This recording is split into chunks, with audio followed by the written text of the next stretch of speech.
네, 우리 사회의 민간 부문이 단기간에 비약적으로 성장하면서 사회 분위기가 전에 비해 많이 달라졌지만 모든 걸 관이 주도하던 대략 지난 70년대만 해도 공공의 입장을 늘 앞세우는 풍조가 매우 강했었죠.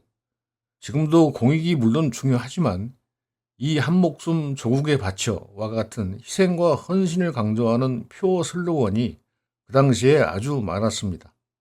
예로부터 지사는 일사를 가볍게 여기나니 구태여 생을 사하고 의를 취하신대. 한자가 많아도 그 뜻은 어렵지 않게 헤아릴 수 있는데 해방되던 해 12월 서울 운동장에서 열린 순국선열 수념대회 당시 유당 정인보가 낭독한 순국선열 추념문 중 일부입니다. 우리가 아는 열사순명 성어의 순명은 명예를 위해 또는 명예를 더럽히지 않기 위해 자신의 목숨도 기꺼이 버린다는 뜻이죠. 과거 수많은 의병장들이 무인이 아니라 주로 선비 학자들이었다는 건 잘 아실 것입니다. 이기고 지는 걸 떠나 신민의 도리로 마땅히 나서야 하는 목숨보다 중한 옳은 일이라는 생각, 바로 선비 정신이었던 것이죠. 보상을 바라지 않는 희생 헌신이었던 것입니다. 순국선열은 물론 앞서간 수많은 선인들의 눈물겨운 신고와 후대를 위한 헌신이 없었으면 지금과 같은 평화와 안정, 번영, 자유를 볼 수 있을까요? 나라 위의 목숨을 초계같이 버린다의 초계는 지푸라기를 말하죠. 글자 뜻은 하찮다는 말인데 결연한 결기, 의지, 각오를 다질 때 주로 쓰임새가 완전 반대라는 걸 알 수 있습니다. 오늘은 이 초계와 글자 뜻이 같은 구우일모 성어 탐방에 나서 보겠습니다.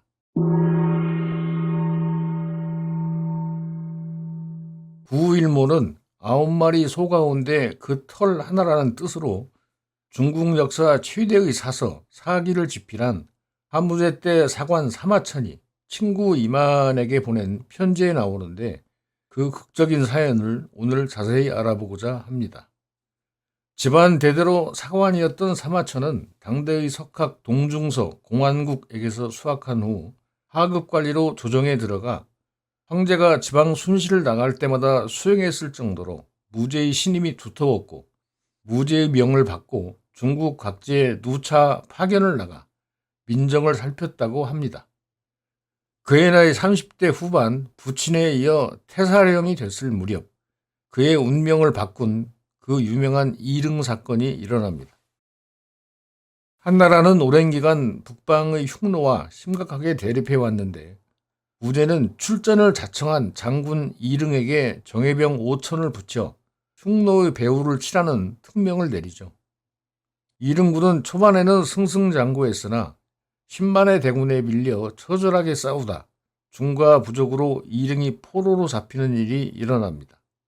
황제의 측신들 중심으로 삼족을 멸해야 한다는 여론이 비등한 가운데 무제가 사마천의 의견을 묻자 이릉의 인간됨을 잘 알던 사마천은 부득이한 거짓 투항이었다고 이릉을 두둔 변호하죠. 거기 얽힌 배경은 별첨한 보이만서에 자세히 나옵니다.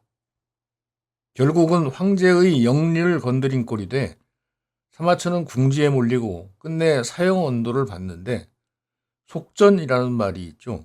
죄인이 죄를 면하기 위해 바치는 돈을 말하죠. 당시 법은 사형을 면하려면 50만 전을 속전으로 내거나 생식기를 자르는 부형이라고도 하는 궁형을 당해야 했다는군요. 그는 이 사건의 전말과 이때 그의 복잡했던 심경을 친구 이만에게 보낸 보 이만서에 자세히 적고 있는데 그 일부를 같이 보시죠. 가령 복복법 수주, 내가 법에 굴복해 주벌을 받는다 할지라도 약 9망 일모, 그건 9마리의 소에서 털 하나가 없어지는 것과 같고 여루의 하이, 땅강아지나 개미 한 마리가 죽는 것과 무엇이 다르겠습니까? 인고유일사, 사람은 본디 한 번 죽지만 사유중어 태산, 어떤 죽음은 태산보다 무겁고 혹경어 홍모, 어떤 죽음은 기러기 털보다 가벼운데 용지소추이, 이는 죽음을 사용함에 있어 각기 추구하는 바가 다르기 때문입니다. 보 이만서는 무고 사건으로 사형 판결을 받고 감옥에 갇혀 있던 친구 이만이 도와줄 것을 요청하자 거기 답변하는 글입니다. 사형 언도 후에 몇 번 자결을 시도했던 사마천은 그렇게 죽는 건 미물의 죽음이나 하등 다를 바가 없다는 것, 살아도 산 것이 아닌 구형을 택할 수밖에 없었던 질통 참달한 심정 등을 거기 절절히 써내리고 있는데 중국 역대의 명문장 중 하나로 알려져 있죠. 사기는 한 사람이 3천여 년의 역사를 통사로 썼다고는 믿기지 않을 정도의 53만 여자에 달하는 방대한 대작이죠. 인물 중심 역사 기술 방식인 기전체 정사의 최고봉으로 문학적 가치 또한 높게 평가를 받습니다.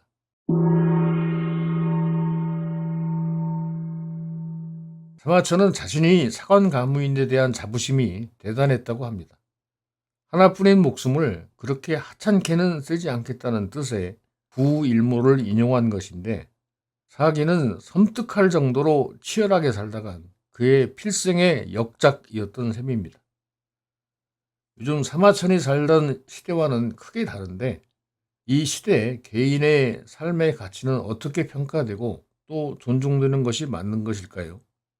비록 인간사의 구일모에 지나지 않을지라도 평생을 바쳐 후대 후세에 전해질 만한 성과를 일구고 그걸 후회하지 않는다면 그것이 자손이든 어떤 형태의 문명의 보존, 진보든 정신적 유산이든 그 밖에 어떤 것이든 성공적인 인생이 아닐까요? 다음 시간에 뵙겠습니다.